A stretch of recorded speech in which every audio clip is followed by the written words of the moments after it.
Allez, on va commencer par Veja. Donc, je fais du placement de produits. Donc, Veja, c'est ce que j'ai au pied, c'est ce que vous avez au pied, c'est ce que Kitry de Villepin a au pied. Laure, vous n'avez pas honte. Ce sont des baskets. Je tiens à préciser que c'est du placement de produits, mais que je les ai payés plein pot, parce qu'il n'y a même pas de conflit d'intérêt. J'ai beau connaître le garçon, il m'en offre même pas. Donc je profite du fait que c'est filmé pour espérer que la prochaine fois, j'aurai le droit à une paire de baskets gratuites. J'ai entendu. Ouais. En fait, Veja, quand on évolue dans un petit monde, donc c'est ce qu'on appelle l'effet bocal avec le poisson rouge qui voit son eau, mais à l'extérieur, c'est moins connu. On a l'impression que tout le monde connaît, parce que dans le 10e arrondissement de Paris, la moitié des habitants portent des Veja, et je crois que maintenant, on arrive à peu près à 200 000 paires par an, ce qui est beaucoup pour une boîte qui a 10 ans. Un arrondissement, c'est pas mal, ouais. Pour un arrondissement, c'est pas mal, surtout qu'il y a 120 000 habitants dans le 10e. Mais c'est pas forcément très connu. Est-ce que tu peux présenter la marque avec ses caractéristiques, puisque ce ne sont pas des baskets comme les autres? Donc en fait, c'est toujours difficile de passer après Vincent, mais c'est pour ça qu'il est ici. Donc bonjour à tous et à toutes. On a monté Veja quand on avait 25 ans, en 2004. C'était au départ une aventure un peu folle, c'est-à-dire qu'on avait, je reprends les mots d'Arthur de Grave tout à l'heure, c'était un espoir, c'était une aventure, on ne savait pas du tout ce que ça allait devenir. On avait bossé pour des grosses entreprises que je ne citerai pas parce qu'il y en a certaines qui sont partenaires du Positive Economy Forum. On avait bossé pour des grosses entreprises avant. Non mais elles sont très bien, hein, c'est des grosses boîtes. Et pendant un an, on était allé partout dans le monde, au Vietnam, en Inde, en Chine, au Brésil, étudier les projets liés au développement durable de ces grandes entreprises. On a été globalement déçus de ce qu'on a vu, mais ça nous a beaucoup apporté, c'est-à-dire qu'on a étudié les relations tripartites entre ONG, population locale et entreprises.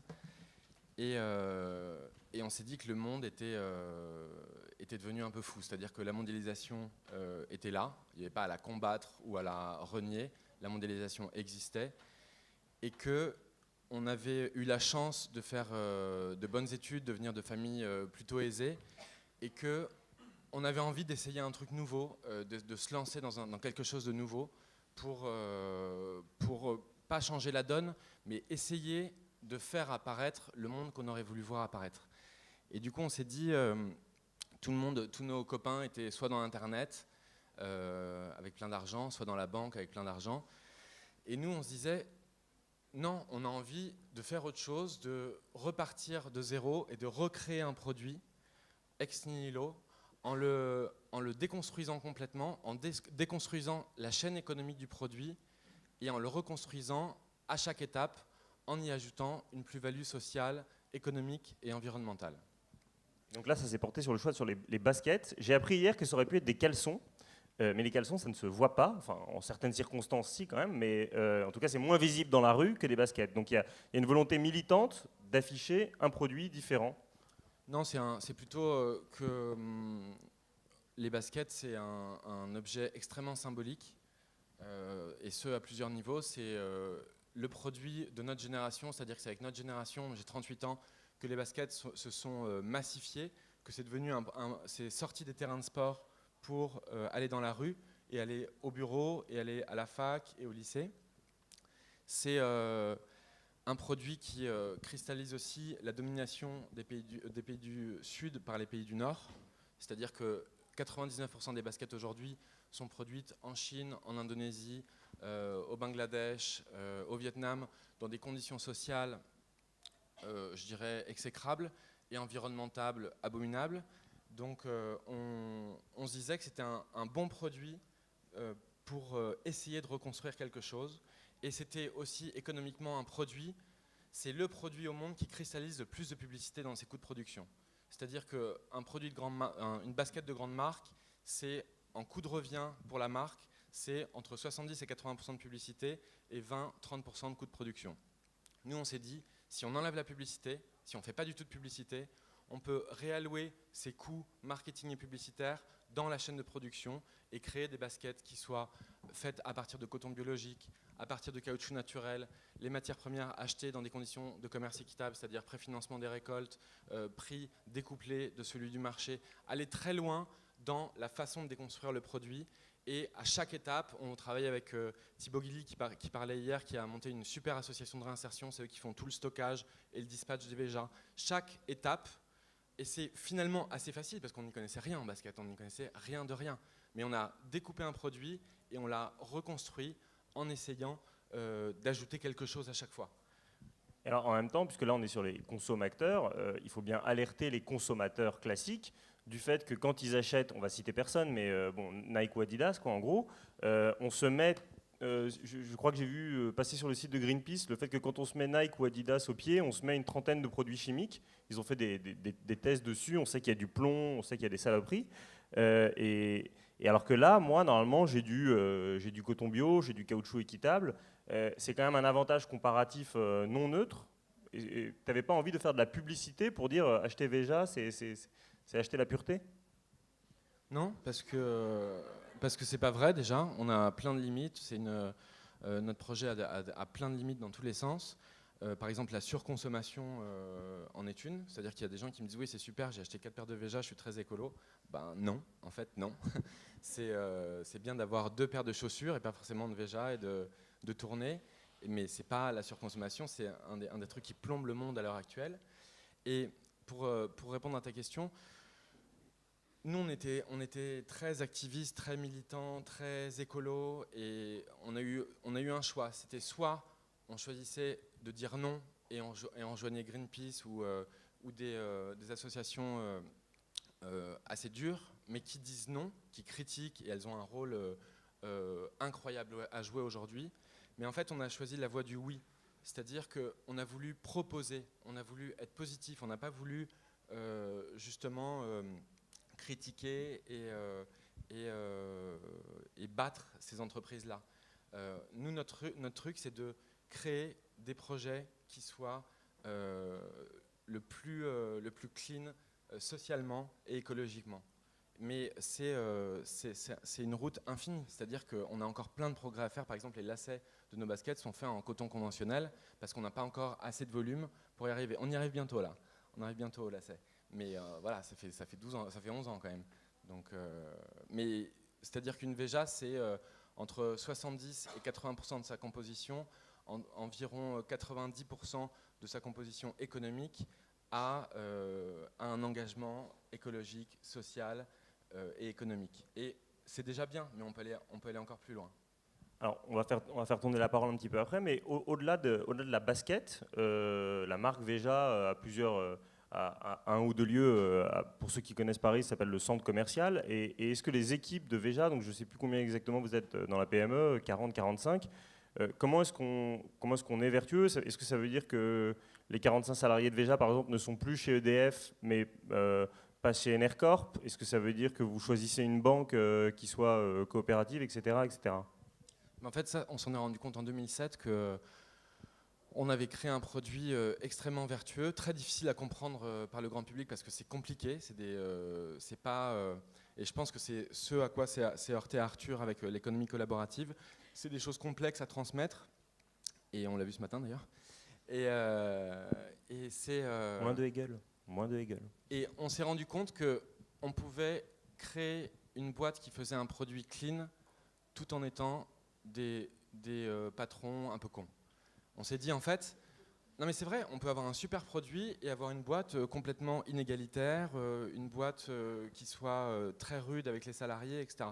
Ça, on s'en est rendu compte en 2007 et on s'est dit, en fait, le step d'après, c'est d'essayer de créer la boîte dans laquelle on rêverait de travailler et d'appliquer à nous-mêmes ce qu'on impose par le produit. C'est-à-dire qu'on a changé de banque. On est passé au crédit coopératif. Alors aujourd'hui, on a 3 banques. On a Crédit Coopératif, Labred et HSBC. Mais on travaille avec le Crédit Coopératif, on est un de leurs gros clients. On est passé chez Enercop, c'est un concurrent d'EDF, un projet extraordinaire. Pour moi, c'est le projet écologique français. Qui avait 3 ou 4 000 abonnés quand on y allait. Aujourd'hui, ils en ont 30 ou 40 000. C'est ce que disait Arthur m'a beaucoup intéressé ce matin. Nous, le changement d'échelle, on s'en fout. L'échelle, c'est nous en tant qu'êtres humains. On fait ce qu'on peut dans un sens positif, mais le changement d'échelle, que ça impacte, que ça a un impact 100 000 personnes, 200 000 personnes, 1 million de personnes, on s'en fiche, on avance à petits pas, on construit brique par brique. Et en fait, le plus cool, c'est d'être heureux tous les jours dans ce qu'on fait, à notre échelle, sans vouloir être... on parlait de Nike ou d'Adidas hier, on n'a pas envie de ça. On a envie que Veja grandisse sans grossir. On a envie de faire un projet qui soit pérenne. On a refusé plein d'investisseurs depuis le début, on a refusé plein de rachats par des grosses marques, etc. Parce que, en fait, Veja, c'est nous. Ou en tout cas, on a mis beaucoup de nous dans Veja. Et pour répondre à ta question, les salariés, on est une quarantaine à Paris, il y a autant de voix ou de pensées ou de philosophie que de salariés, on trouve ça très bien. Il y en a qui sont très engagés, d'autres pas vraiment, d'autres pas du tout, et le but c'est qu'il n'y ait qu'un seul monde en fait. Eh ben, bravo, à tout à l'heure.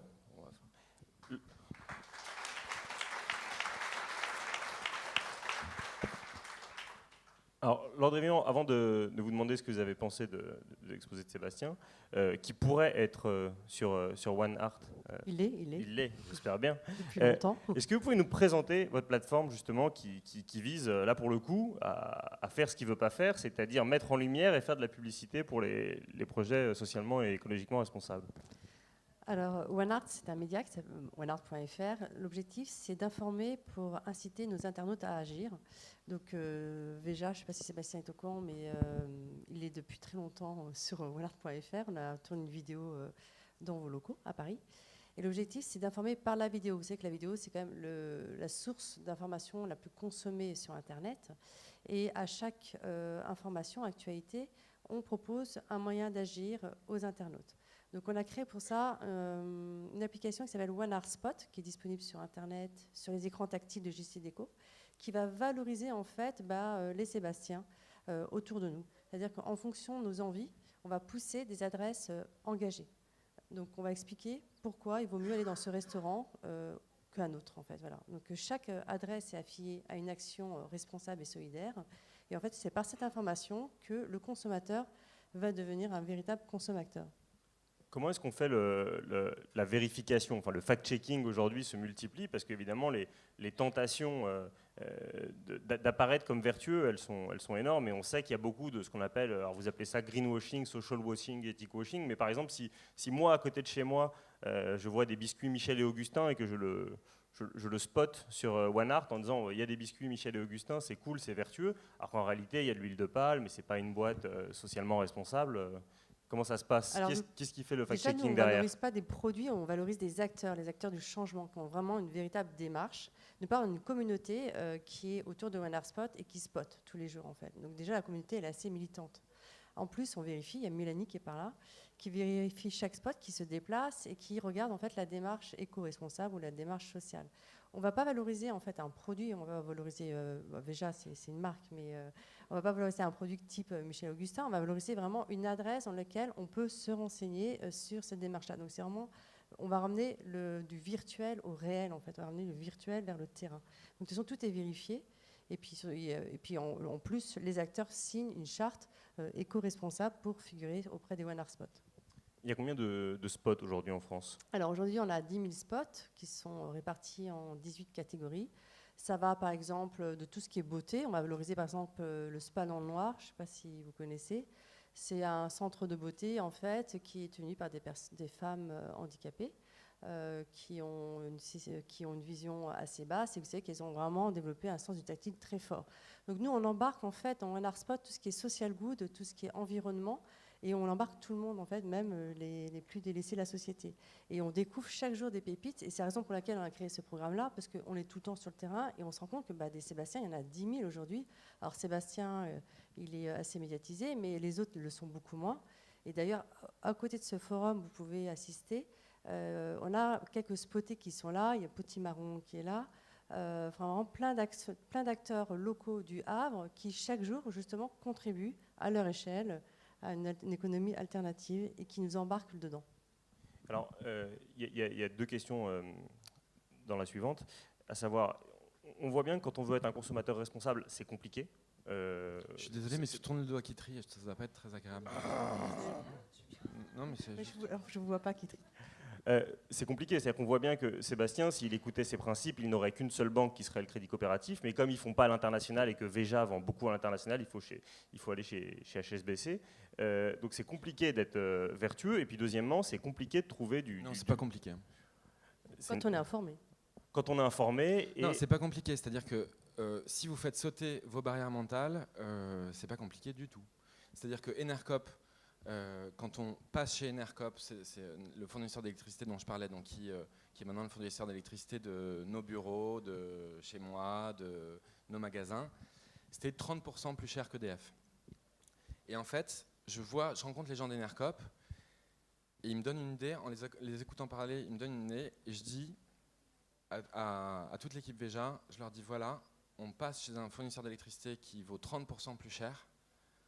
L'objectif, c'est de payer moins qu'avant, payer moins que ce qu'on avait chez EDF. C'est-à-dire que maintenant, qu'à chaque fois qu'on appuie sur le bouton d'un ordinateur, d'un chargeur de téléphone, d'une lumière, maintenant c'est 30% plus cher. Donc on va essayer de réduire de 30% ou de 50% notre consommation.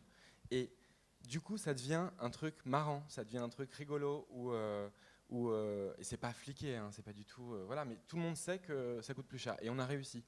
Aujourd'hui, il n'y a plus que 10% de delta entre Enercorp 12%. et EDF. 12%. C'est-à-dire que Enercorp est en train de s'aligner. Ouais. Non, c'est EDF qui augmente ses prix. Non, mais par rapport à vos collaborateurs, en fait, nous, on s'adresse vraiment à tout type de public qui sont moins sensibilisés, j'imagine, que vos collaborateurs.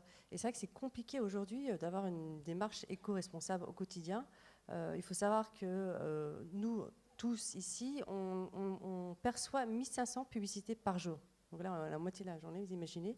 Donc comment, en fait, émerger autour de ces publicités ? C'est rendre accessible l'information d'une manière la plus pédagogique, la plus transparente et la plus claire.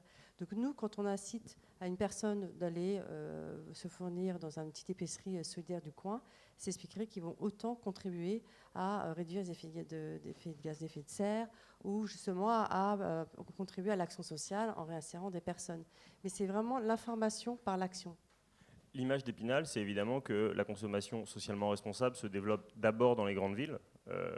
Est-ce que si on prend la One Art Map, est-ce qu'il reste des zones blanches ? Vous disiez qu'au Havre, ça se développe beaucoup, tant mieux, mais quid de la Creuse ou du Limousin, par exemple ? C'est étonnant. Il y a plein d'AMAP, par exemple. Il y a La Ruche qui dit oui. Enfin, en fait, ce qui est incroyable, vous voyez la cartographie, déjà, c'est super enthousiasme et je suis moins pessimiste que vous.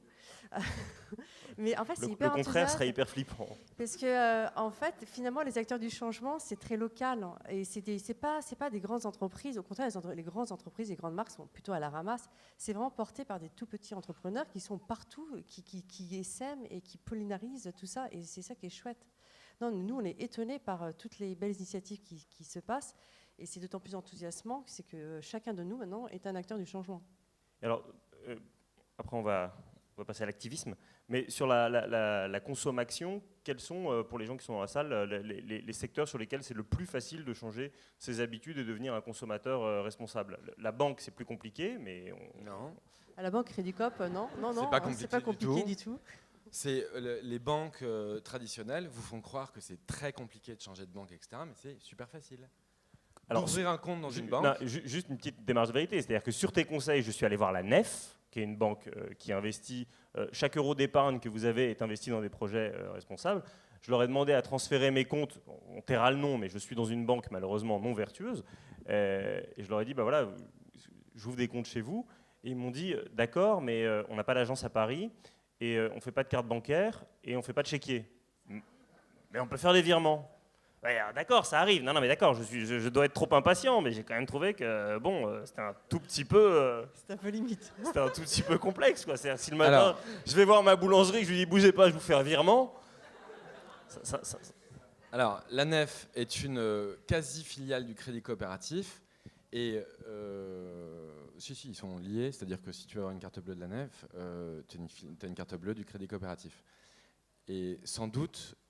As-tu parlé à une personne qui t'a mal informé ou sans doute as-tu été trop pressé comme d'habitude, mais je t'assure, et on peut le faire juste après, si tu veux on appellera ensemble, que ce sont des banques qui font des cartes bleues, qui font des virements. Alors c'est parfois un peu plus compliqué à l'international, mais pour un individu, c'est somme toute assez facile. Et alors, au-delà de la banque, Laure? Non, mais pour les entreprises, c'est très simple. Il y a par exemple, le ménage, nous, on prend évidemment les personnes en réinsertion avec Plus que Parfait. C'est une top entreprise qui fait en plus des produits écolos. Mais en tant que consommateur, en tant que vous tous aujourd'hui, ben, en fait, il faut se renseigner autour de vous. Il y a tout ce qui est alimentation, évidemment les circuits courts, tout ce qui est beauté, tout ce qui est... il y en a allez sur les spots, hein, vous en verrez des tonnes. Mais je pense que la démarche est facile grâce à Internet. Pourtant, on n'est pas extrêmement riche, mais ça facilite l'information. Et surtout, ça a un impact sur notre environnement. Manger bio, là, il y a quand même 9 Français sur 10 qui consomment bio occasionnellement, ce qui est déjà énorme. On était quand même à 5 il y a quelques années. On ne va pas faire du bio pour faire du bio, on n'est pas des bobos, on s'en fiche. Mais on sait que ça va contribuer, par exemple, à autant réduire les inondations en France, qui sont une ardoise considérable. Moi, ce que j'aime dans la démarche de Sébastien, et qui est tout à fait, mais qui est compliqué à exprimer aujourd'hui aux consommateurs, c'est qu'on paye peut-être un peu plus cher, mais les conséquences sont beaucoup plus légères en fait que si on consommait Non, on paye pas plus cher. Le bio, c'est plus cher qu'un produit industriel, il faut être honnête, mais c'est du poison pourtant, non, et non. ça nous tue tous. Non, c'est le bio, ça c'est, je trouve ça, c'est un truc assez cliché, mais si par exemple vous allez dans un supermarché, un grand supermarché, et que vous allez voir les tomates, et il y a des tomates bio et des tomates conventionnelles. Si on mettait une petite vidéo, donc je ne sais pas combien coûte le kilo de tomates, disons... Combien ? Tu fais pas les courses ? 2 euros. 2 euros.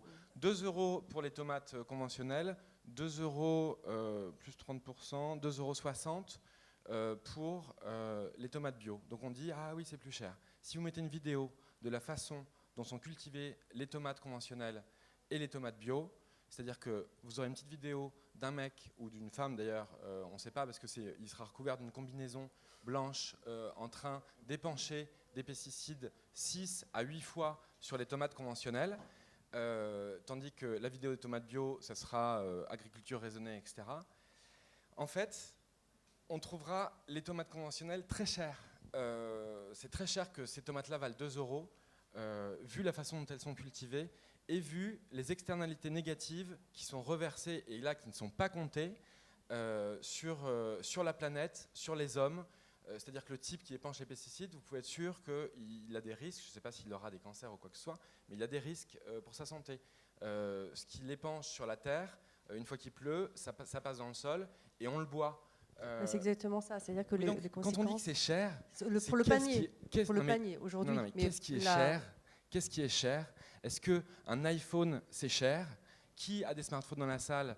Je dirais 90%.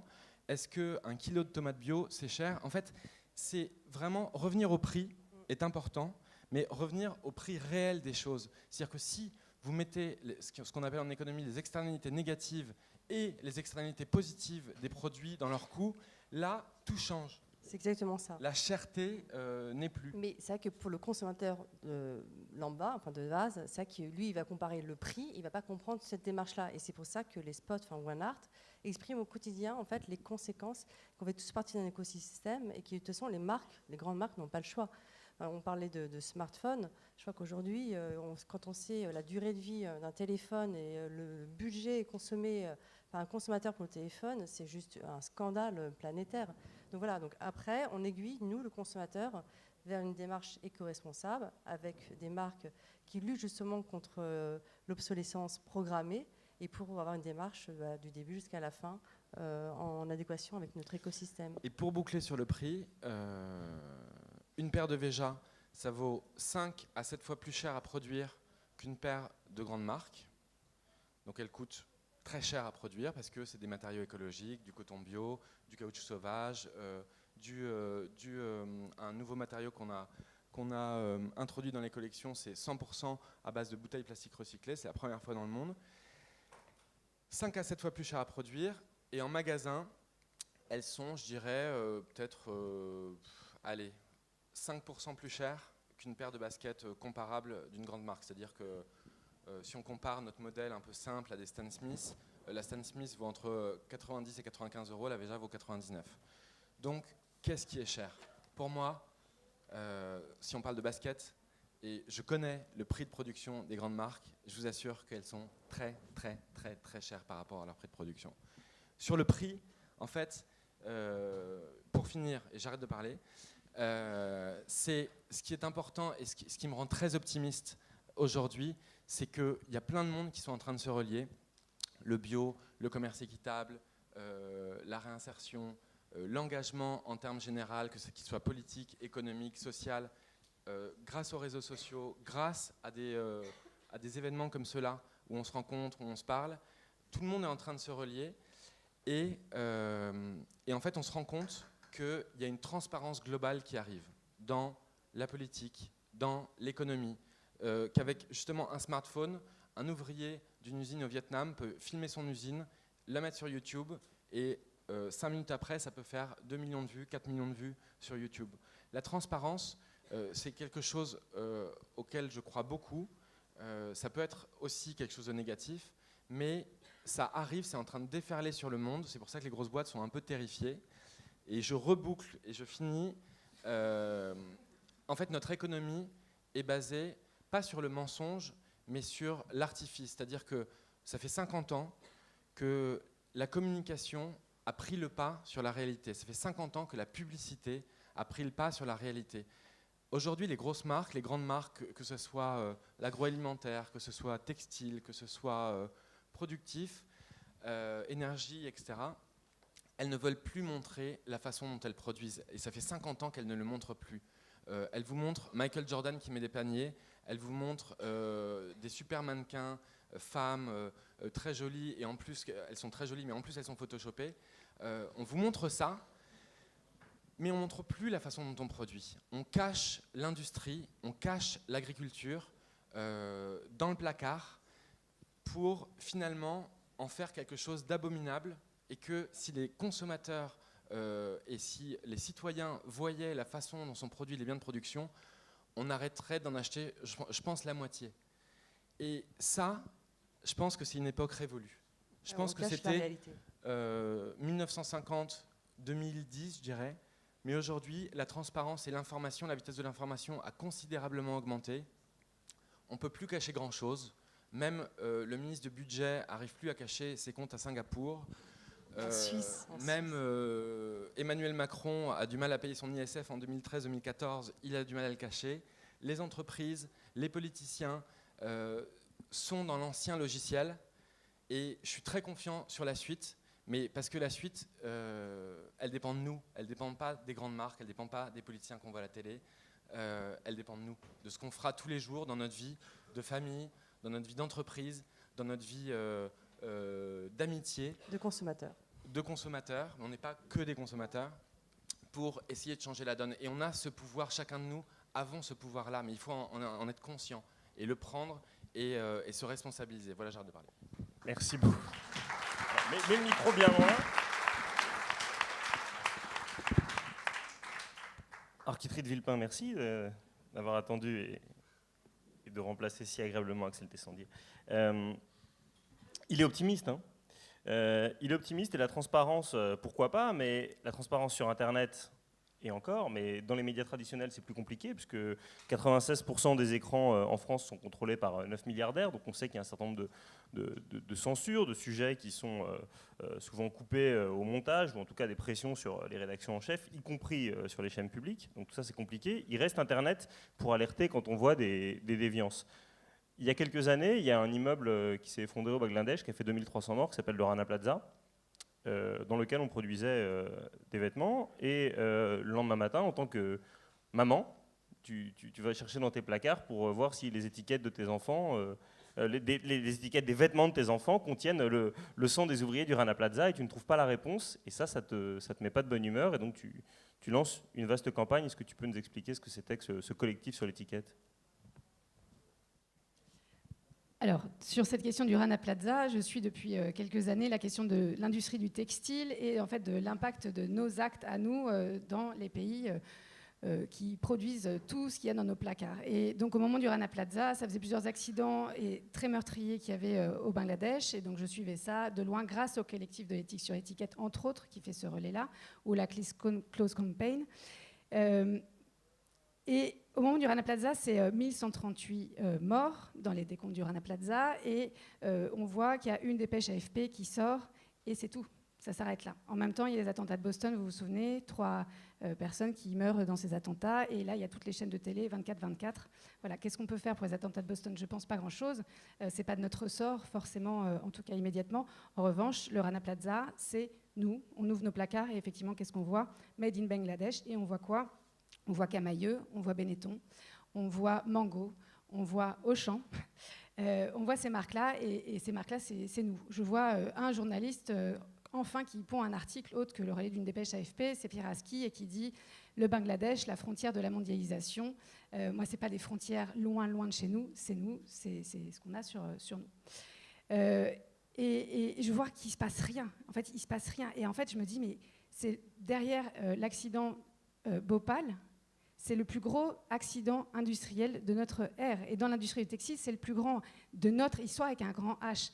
Il faut attendre quel autre accident encore plus meurtrier? En fait, c'est quoi la jauge du nombre de morts où on va se réveiller?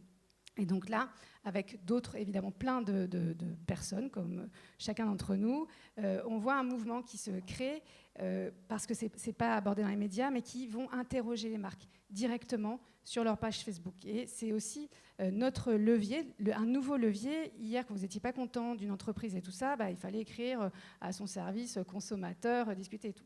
Là, Internet nous offre ça. Internet nous offre des belles opportunités, avec beaucoup de risques aussi. On ne va pas en parler là, mais ça nous offre une opportunité aussi de rentrer en dialogue, communiquer, parler avec. Tu parlais de la publicité. La publicité, c'est quelque chose, des parts de voix qui sont achetées pour nous balancer un message dans la figure. Eh bien, il y a un nouvel outil aujourd'hui qui s'appelle les réseaux sociaux et qui dit, voilà, je peux rentrer en conversation avec la marque dans laquelle je suis cliente et d'interroger. Et c'était assez émouvant au lendemain du Rana Plaza de voir tous les langages, toutes les langues différentes. Il y avait l'italien, il y avait l'espagnol, il y avait de la langue arabe, ça venait de partout dans le monde, des gens qui interrogeaient Primark en disant, est-ce que vous étiez au Rana Plaza? Oui, non, qu'est-ce que vous allez faire? Oui, voilà, Primark, c'est les seuls qui ont répondu, on était impliqués directement, on va monter un fonds de compensation, d'indemnisation des victimes. Les autres marques, c'est nier. Je n'y étais pas. Non, c'est pas moi. Mais pourtant, les jours arrivaient. Mais il y a vos étiquettes. H&M notamment a nié. Non, H&M était pas au Rana Plaza. H&M est dans plein d'endroits qui vont très mal au Bangladesh et dans le monde. Mais sur ce coup-là du Rana Plaza, ils n'étaient pas impliqués. Et donc, il y a ce moment de nier. Et voilà. Et c'est super intéressant de voir en fait, le rapport de force qui s'établit. Et c'est un message aussi pour dire subir nos vies ou être acteur de nos vies, subir l'information qui nous dépasse, Fukushima, le nucléaire, le Rana Plaza. Il y a aujourd'hui des moyens d'être acteur de ça, choisir ce qu'on achète, choisir comment on flèche son argent, quelle économie, quels principes on fait naître. Et il y a aussi le rapport de force avec, malheureusement pas les politiques, mais avec ceux qui font ça. Et on est acteur, voilà, moi je me sens complètement co-responsable avec Auchan. Si j'achète du Auchan, je me sens co-responsable avec eux. Je suis leur client, mais du coup, si je suis leur client, je peux leur demander des comptes. Je crois, il y a le message, nous sommes des entreprises responsables. OK. La contrepartie, ça, c'est quand il y a un problème, il faut l'assumer. Et je me sens co-responsable puisque j'achète, donc j'alimente ton système à toi. Et voilà. Et donc c'est super intéressant de voir la réaction des marques. Donc j'ai eu ensuite, pour vous dire, vous êtes une petite maman sur Internet, machin, à écrire et tout, et puis tout d'un coup vous emmerdez un peu vraiment les marques et elles vous reçoivent, elles disent discutons.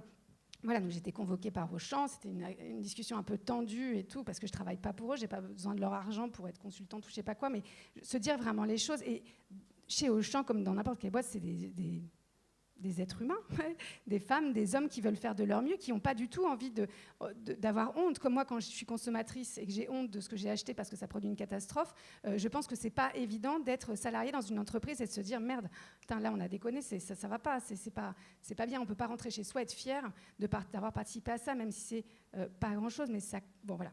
Et donc, c'est pour dire... Tu parlais de revenir à la politique aujourd'hui. La politique, pas des partis, pas des programmes débiles, des promesses qui sont intenables et tout ça, mais la politique de chacun de nos gestes, de chacune de nos actes d'achat, et aussi dans le combat d'accompagner les entreprises dont nous sommes les clients de dire, voilà, ce qui est important pour moi, ça ne peut plus arriver. Qu'est-ce que tu me donnes comme garantie ? Quel salaire tu pratiques ? Quelles sont les conditions de travail ? Et voilà. Et il y a des victoires. Les entreprises du Rana Plaza ont finalement abondé le fonds de compensation, ont finalement dit, même quand ils ont dit, en fait, on n'est toujours pas impliqué, mais on donne de l'argent.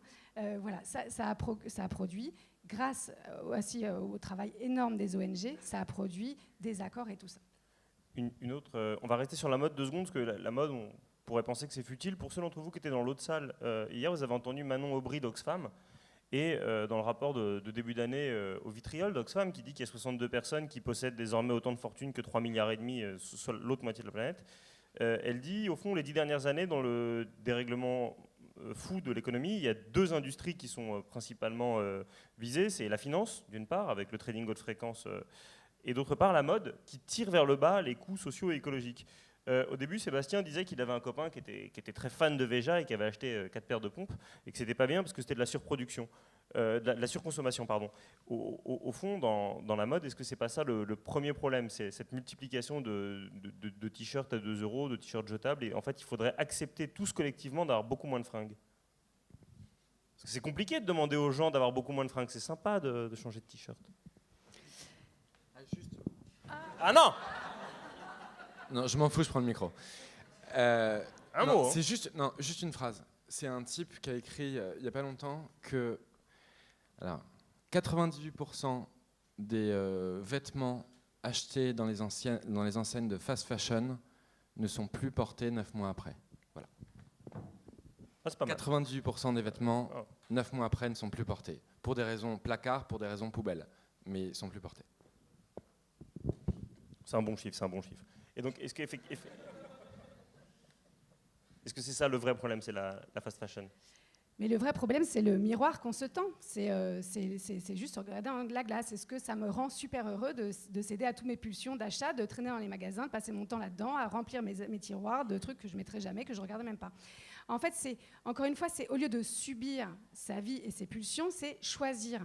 Acheter moins, mais chercher la belle pièce, chercher le truc qui est beau, qui est fabriqué de manière belle, ça vous rend fier. Les salariés de Veja, je suis sûre, parce que j'étais dans une boîte qui est aussi passée chez Narcop à l'époque, on était fiers de ce choix. Tout d'un coup, c'est le simple fait d'allumer l'électricité, ça vous rend heureux. Vous dites, voilà, l'impact de ce que je fais, ça ne produit pas Fukushima. Et il y a un truc de presque jouissif, de plaisir, et de se dire, en tout cas là-dessus, mon impact, je l'assume. Voilà, et c'est tellement bon, en fait. Et en fait, c'est tellement dingue, l'inverse. Vous voyez les émissions de Cache Investigation, Élise Lucet, je remercie le service public de financer cette émission parce que tout ce qu'on sait, on a besoin de le voir et de le revoir parce qu'on s'abandonne, on a envie d'oublier, on a envie de... Allez, c'est bon, ça va, ça nous fait chier, c'est trop dur à assumer. Non, mais alors, par rapport à la consommation, etc., mais en fait... évidemment, l'idéal, c'est ça, c'est d'être très puriste et de moins consommer. Mais je pense que la réalité est là. Vous dites que 90% de vos t-shirts, que vos achats de mode seront dans la poubelle. Ou dans le placard plus porté. Et nous, ce qui nous intéresse, en tout cas pour One Art, c'est qu'est-ce qu'on en fait ? On va les recycler. Ça va permettre de réhabiller d'autres personnes. Ça va refaire un défilé de mode comme il y a eu hier avec la Croix. Et je pense que c'est ça qui est intéressant quand on peut être aussi acteur du changement.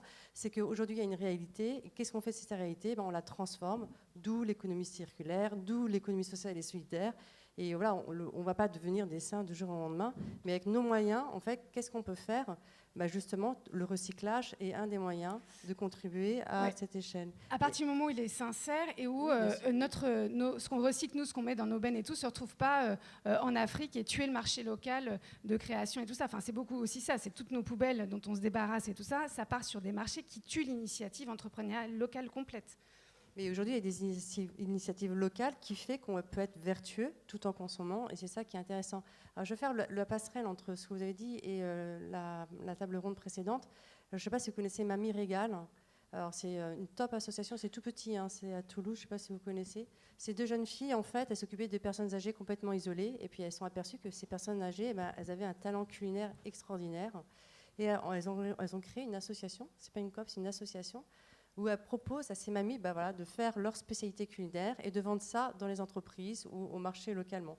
Du coup, ça crée une véritable économie de partage, mais vertueuse. Donc voilà, je ne veux pas plomber l'ambiance, mais je pense qu'il y a beaucoup d'initiatives, en tout cas ici, positives, qui sont des solutions positives et qui surfent en fait sur notre mode de consommation. Et c'est comme ça qu'on peut devenir aussi, à notre échelle, acteur du changement. Alors, petit problème pour terminer, puis si on a 5 minutes, on ouvrira la question à la salle, c'est parler beaucoup de local qui fonctionne bien, mais évidemment, les grosses entreprises qui se sont constituées, elles n'ont aucune envie de mourir et elles ont bien compris que le vertueux se vendait bien. Donc elles vont avoir un discours là-dessus. Sébastien parlait tout à l'heure de la consommation. Je crois que c'est toi, Sébastien, qui me l'a appris. En 2003, le PDG de Nike avait annoncé que 100% des chaussures Nike seraient 100% composées de matériaux biologiques à l'horizon 2012. Et en 2012, Vincent est un peu méditerranéen comme moi, donc vous l'excuserez. En 2002, Nike annonce que en 2012, 100% de ces t-shirts, ils appellent ça apparel en anglais, c'est t-shirt, sweatshirt, etc., seraient faits avec du coton bio. Et en 2012 Mais c'est énorme. Hein.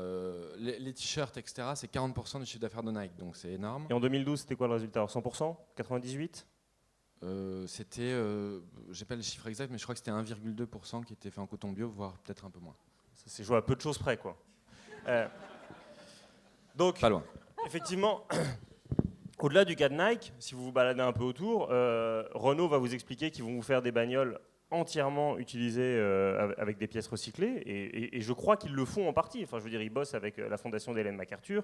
Tout le monde vous explique qu'ils vont utiliser demain des énergies vertes, etc., etc.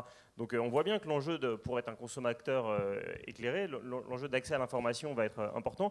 Est-ce que vous croyez dans l'engagement de ces grosses boîtes à vraiment se changer de A à Z? Est-ce que vous en voyez une ou deux qui l'ont fait? C'est comme la politique, hein. Les promesses n'engagent que ceux qui les croient. Et en fait, à mon époque, c'est-à-dire quand on a commencé Veja, on parlait beaucoup de développement durable, les entreprises commençaient à en parler, puis elles en ont parlé énormément. Et il y a un truc que j'ai compris, c'est que il faut faire attention aux promesses, il faut faire attention au futur. Quand on dit en 2020 ou en 2025, on sera ça, moi, quand j'écoute une entreprise, quand j'écoute un homme politique, je préfère qu'il me parle de ce qu'il a fait, de ce qu'il est, de ce qu'il ou elle a fait, de ce qu'il ou elle a réalisé. Pour une entreprise, c'est pareil. Les promesses, les incantations, pour moi, c'est du marketing. Et c'est le PDG d'une grosse boîte qui dit en 2030, cette boîte sera green, cette boîte sera sociale, cette boîte sera ce que vous voulez. Alors, je pense très bien pour motiver ses équipes, très bien pour l'image qu'il donne au public et à ses actionnaires. Mais la personne, que ce soit une femme ou un homme, même si je crois qu'il y a une femme qui est qui est PDG d'une entreprise du CAC 40, sur les 40 premières boîtes françaises, il y a une femme PDG, donc c'est plutôt des hommes. Ça serait un bon truc à changer direct. Et ben, ces incantations-là deviennent tout de suite marketing, et les entreprises ont le bénéfice communicatif de l'avoir dit sans l'avoir fait, et du coup, souvent, ils ne le font pas. Et je trouvais ça rageant quand j'étais plus jeune. Aujourd'hui, je trouve ça marrant. Je trouve ça marrant de le voir, parce que je trouve que c'est des entreprises qui n'ont pas compris, qui prennent encore les consommateurs et le public pour des idiots.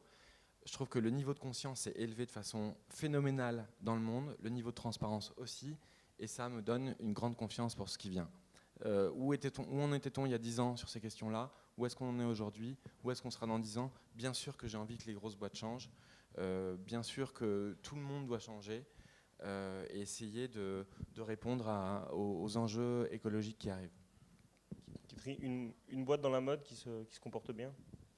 Ben pour reparler un peu du Bangladesh, moi j'aime bien la marque Patagonia, et c'est l'exemple même de dire on peut produire au Bangladesh et on peut produire bien. Donc Auchan, Camailleux, Mango, tout ça, pas d'excuses en fait. On peut travailler là-bas, et c'est important de travailler là-bas. On est dans le même monde où qu'on habite, au Bangladesh et tout ça. On avance ensemble, mais du coup on augmente les standards. Et Patagonia, ils ne mentent pas. Sur leur site internet, il y a marqué où c'est fabriqué, sur les étiquettes aussi. On voit les conditions de salaire et tout ça. Juste faire ce qu'on dit et dire ce qu'on fait, ça fera du bien à tout le monde, que ce soit dans l'entreprise, que ce soit dans la politique. On a besoin d'avancer, donc il faut du tangible. Merci Kitri. Est-ce que vous avez...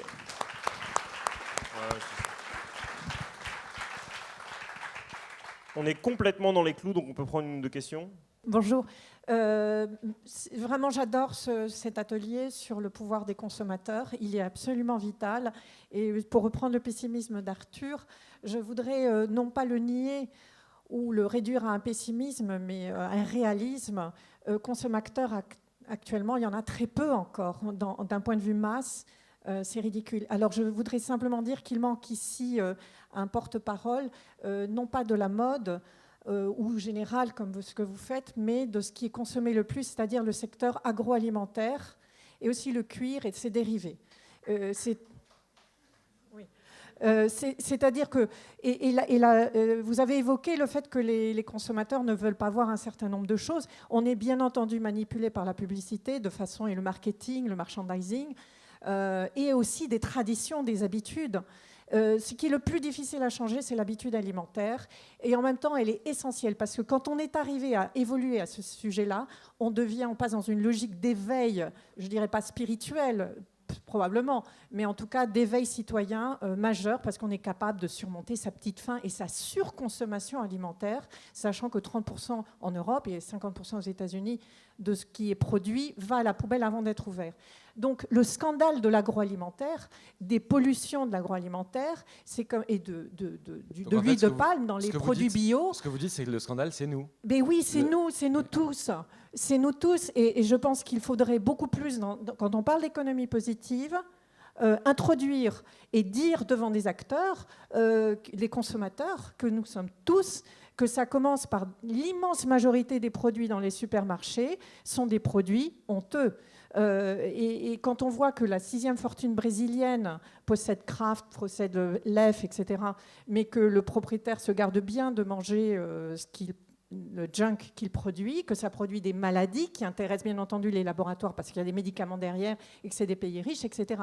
Donc c'est tout un paradigme, c'est toute une situation économique qu'il faut évoluer.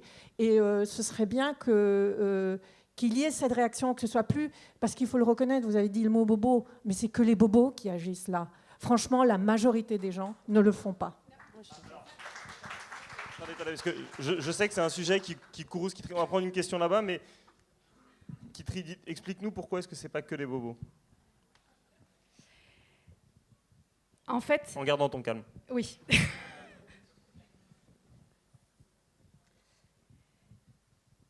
Le bio, c'est pour les bobos.